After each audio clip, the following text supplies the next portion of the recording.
Buongiorno, ¿qué pasa? Thanks for tuning in. I appreciate it. This is my second video of the day. Holy moly schmoly. Um, this is one, this one won't be for everybody. I'm gonna tell you about a creepy dream I had 3 or 4 days ago. Um, Boy, it was strange. It was so vivid, as my dreams often are. Um, and yeah, it's a space dream. It's a sci-fi dream, and it's creepy. Um, but as I was explaining it, I was explaining it to my mom and my brother last week. Last Sunday we had dinner together, and so I must have had it just a day or two before that, or the night before. And I wrote down the details after I woke up because if I don't do it right when I wake from it, sometimes it'll vaporize too fast. It took me about a half an hour to type it into my phone with my thumbs. I'm a pretty fast typist, and make the note and then go back to sleep that morning. Because actually, I think I woke up at about 8. So I must have had it in the early morning. And then, since it was the weekend, I believe, then I was able to go back to sleep for a while, which is great. So I'm telling them this dream, and my mom had cooked us a really nice Easter dinner and simple ham and cauliflower and broccoli with breadcrumbs and scalloped potatoes. Everything was boxed, but not the ham, but everything else was boxed. But it was totally great. She spent a lot of time. She did a lot of work on it. She was tired, but so I'm telling her while she's cutting the ham up, like at the table. So she's standing. My brother's sitting next to her, and I'm across from them at the small table. So that's the scenario. And my mom, as she's cutting it, she's like, "Oh no, oh no," like dreading the next detail as I continued to tell it. But I said to them, "Well, you want me to stop?" And they're like, "No." So it's kind of like watching. A lot of times, my dreams are kind of like watching crazy movies. Uh, there's a part of me that must know that I'm dreaming because I don't experience. I experience the feelings usually, not always. I experience a lot of the feelings in the dream almost like they're secondhand. Like they're my feelings, but they're not my feelings, if that makes any sense. Like, I don't know. I guess I just know I'm dreaming. Something like that. So, anyway, here's what I wrote. I'll just read it verbatim from my notes and then extrapolate. Whoa, I just had a super crazy space dream. I was a soldier astronaut on some kind of outer space mission far from Earth. I was meant to bring something, to deliver something, to a place in space where there was a swirling red anomaly or a portal or something. And I'm skipping around in time in the dream. Apologies for that. But when I eventually saw this red portal, it was kind of like it kind of looked it kind of sort of had the shape of like a spiral galaxy, but spiral galaxies are huge. This was like more like the size of a star, which is obviously still big, but it seemed to like have a vortex kind of like aspect to it, and it was red. It was swirling red. It's like a swirling red cloud, kind of circular swirling red cloud, if that helps. So I was a astronaut soldier on a mission to go to this anomaly in space for some reason, and it might have been a portal. And I caught a glimpse of it through the window of the shuttle I was in by myself to carry out the mission, but that happened later in the dream. It was a one-way trip, and I wasn't coming back from it, but I was a dutiful soldier. There are three stages to the dream. There's the first stage is the rocket that I take to get to the space station where they prep me for the mission, and then from the space station to the shuttle, the one person shuttle that I take to the portal. Okay, you with me? So, so I started in the rocket that I think was launched from the moon, and it took me way high up to a space station where they had to prep me medically for the shuttle trip.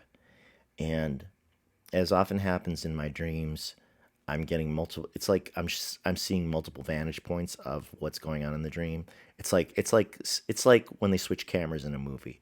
Like first you're seeing it through like the character's eyes, like I'm seeing, I'm going up in the rocket, and then you see the outside shot of the rocket going up, and I could see the rocket going up, and then I could see like it almost looked like there were numbers written on the screen of like how high the rocket had to go in the air in order to intercept the space station that I had to get to be prepped for the mission.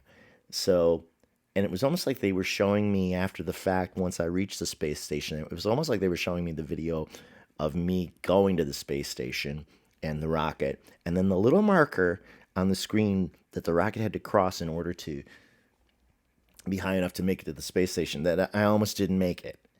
And that part felt very much like a video game, like watching a video game. It was strange. And so, like I said, I could see that the rocket barely made it high enough to meet my rendezvous location of the space shuttle.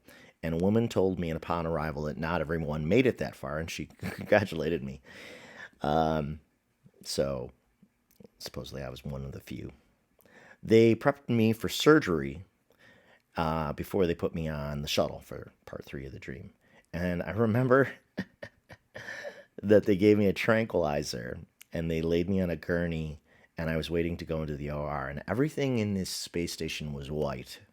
So it's kind of like an Apple store. And it must have been relatively large because it was kind of like a hospital in that there were other people in other rooms. I was aware of other rooms.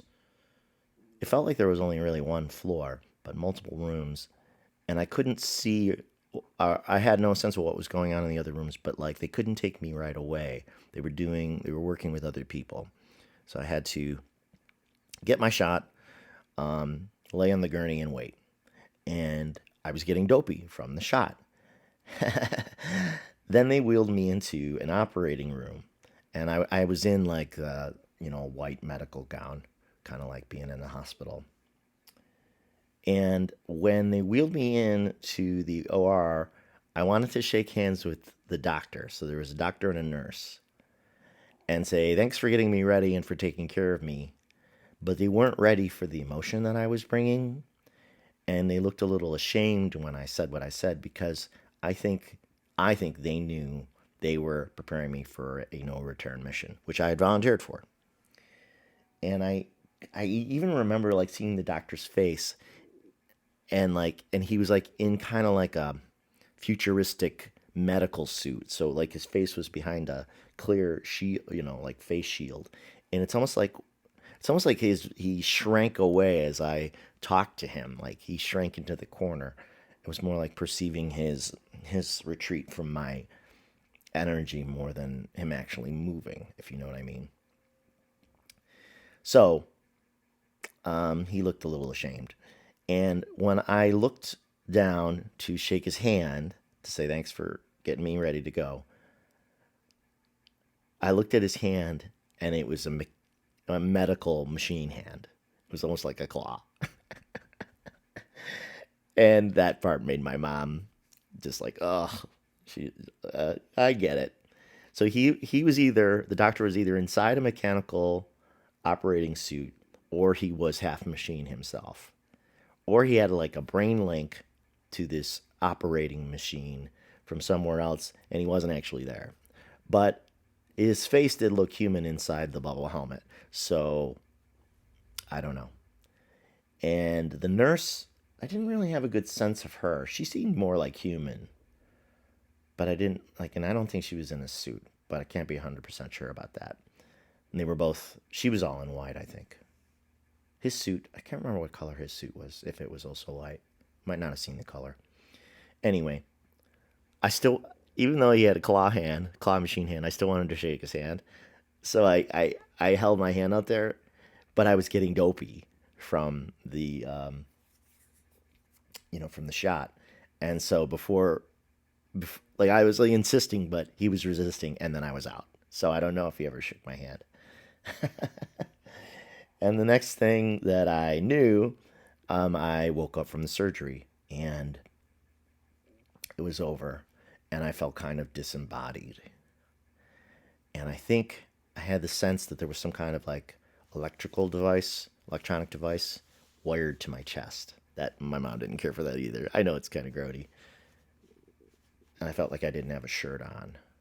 And funny enough, the I can kind of see the medical device, and it reminds me of like a battery start that you would install on a snowblower, if you know what that looks like. Sometimes like snowblowers are pull cord, but it's often easier to start them by installing a battery starter an electric starter on top of them, and then you plug it in to the to an outlet, and then you push the button, and the electrical charge starts the snowblower instead of having to stand there and crank the handle. They seem to go work faster. So it looked like I had one of those on it with a couple little exposed wires on it. And so yeah, so I'm still woozy from the surgery, and I'm walking slowly, and now I'm on the shuttle. So this is part three of the dream now. I'm on the shuttle, which was set on autopilot to take me to the red space anomaly. And I'm by myself, and I'm aware that the shuttle, I have the sense that the shuttle looks kind of like a shoebox. Like if you've ever seen Star Trek, when they take shuttles, like the Enterprise is the big ship, but they'll take a smaller shuttle to go on a whatever an away mission to a planet, and it has like the two engines on one on each side of the shuttle, and it's just a small little box. And so that's what I had a sense I was in, like a one person vehicle, and all around me were banks and banks of computers and machinery. Everything was silver inside of the shuttle, and just imagine just monitors and everything, just advanced electronics. And I was hungry upon waking, and there was food. And I sat down to eat. And as I was eating, it felt real in one way, but in another way, it didn't feel real, like I was an avatar. And I don't know if that's because that was the sensation of dreaming, or that's the sensation I was having inside of the dream post surgery, if you know what I mean. It's hard to describe. And again, this is when it almost felt like I was playing inside a video game. The sensation of eating was there, but there was hardly any flavor. But it was helping me to wake up from the surgery. And as I'm eating, I started to just feel the edge of fear creeping in. Like, what am I doing here, and what the hell's going on? But I kind of told myself, you know what, you just have to trust where you are, and you have to trust source, like trust the universe, that this is what you're supposed to be doing, and that I wouldn't be abandoned, even though it was apparently dangerous mission and mysterious mission, and I was totally alone, though I wasn't lonely. And then I did get a glimpse of the this is when I actually got my first glimpse of the anomaly out the window of the shuttle, and that's when I could see it was like a sort of a swirling red gasish spiral. One of the weird things about it was that you might expect to see black sky behind it and stars, but I didn't see anything around it. It's like the red spiral was there and it was cloudy, and then all around it was like a haze. So it was almost like being in the middle of a hazy cloud or a nebula of gas. So that made it more mysterious because I had no orientation of like what was around me in any other direction. All I knew was that the anomaly was there and I was there. So it was extra mysterious, which I guess is creepy too. The computers in the shuttle all fired up, and they told me a video started to play that said, "Get ready, because it's go time to interact with the red space anomaly." And I wrote this. Here's where it gets really, really weird, as if it's not weird enough, right? When I stood up to interact with a large computer screen, I went up to the computer screen. I was standing, and I caught my reflection in the shine of the screen, and I realized that I was entirely a machine now. My consciousness had been uploaded into the machine. That was the purpose of the surgery. And I had a claw arm and I had no face. I just had like a metal robot body, and I can see my claw arm like connecting kind of to the monitor. And this is the thing that doesn't make sense, because why would I have been eating moments before, or why did I think I was eating when I really didn't have a body anymore? Not a human body. And of course, here's where my mom chimes in. So even though she's horrified as I'm telling her this dream, she's interested. So she starts thinking about it. So she says, well, maybe you weren't really eating. They were just trying to give you the sensation of something familiar to acclimate you to being in the robot body. I was like, oh, I didn't think of that. But yep, I was a robot, and and then the disembodied feeling was strong. Like, wow, like, no going back from this. And let's see. So I hooked my my my claw hand into this computer monitor, and that's when I remembered that I was on a mission, and that there was no return. And then, like before, when I had been sitting eating at the table, I briefly wondered what would become of me if I actually survived this mission, because I think I did not expect to survive this mission. And the idea of surviving the mission actually was frightening, because if I survived the mission, would my consciousness be stuck forever inside this immortal machine body with nothing to do but think alone for eternity? And so that's when I got a scary feeling inside. But I knew I had to put my feelings aside for the mission. Dutiful soldier, astronaut. And when I looked into the monitor again and I caught my reflection again, this time there was like an image of like a tank on the screen. Like, it was almost as if I was the tank now, or I was inside the tank as the consciousness of the tank, and that the tank was the weapon, was a weapon that was sent to deal with the red spatial anomaly. But again, that doesn't really make sense, because what good would a tank be in outer space against a red vortex? Unless it was a space tank, unless I was going to shoot the vortex with it, unless I was going to pass through the vortex in it. But clearly it was getting weirder. And this is also when I had a sense that aliens, some kind of aliens, were involved with the portal. I could sense their presence. It's funny. I can see that reflection of my hand in this monitor now as I'm talking. And maybe I was sent to deal with them or communicate with them. But I could hear them. I could hear whispering, like, and I couldn't be sure if it was from inside the shuttle I was in or outside with the anomaly. And it was, yeah, so strange. And as usual with my space dreams, the entire experience felt totally foreign and far, far away. And this is when I woke up. So I didn't get to complete the mission in the dream. So I can't tell you more, which is probably a terrible place to leave you after 19 minutes, but it is what it is. It keeps its mystery. And it is definitely one of the stranger dreams I've had in a while.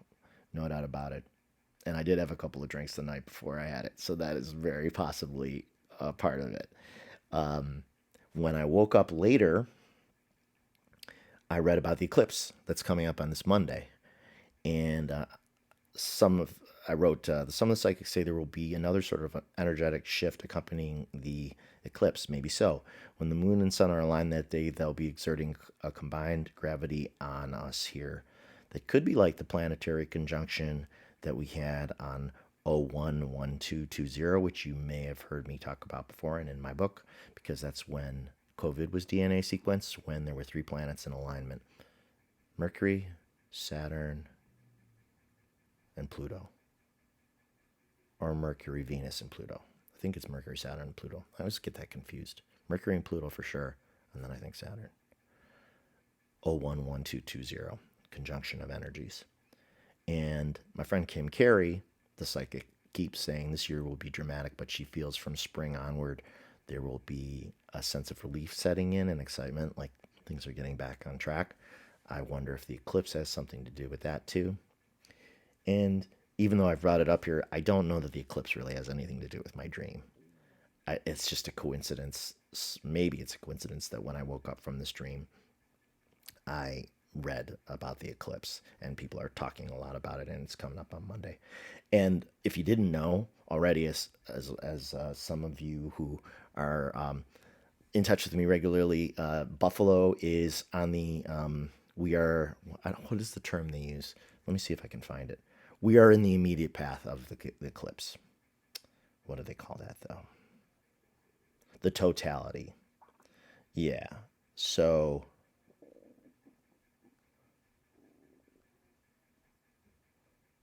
yeah, we are in the exact center of the totality. Like they had this graph on line, the path of the of the eclipse, and that blue, purple blue line is the line like of the cities in which we're exactly spot on. We're in the exact center of the totality, and Buffalo is right there. We are gonna get hit at about 3:15 p.m. to about 3:30.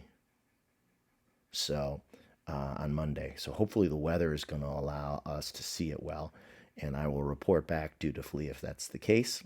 I'll report back either way, but I hope to be able to I hope it's like really visible and interesting, and we've all got our goggles, our sunglasses. So I don't know if it's going to be another energetic shifter. It's certainly possible. And to come back just with a few end thoughts about my dream, one of the things my mom said, see, as a mom, she would say this because she would get worried. She said, I wonder if they were testing you.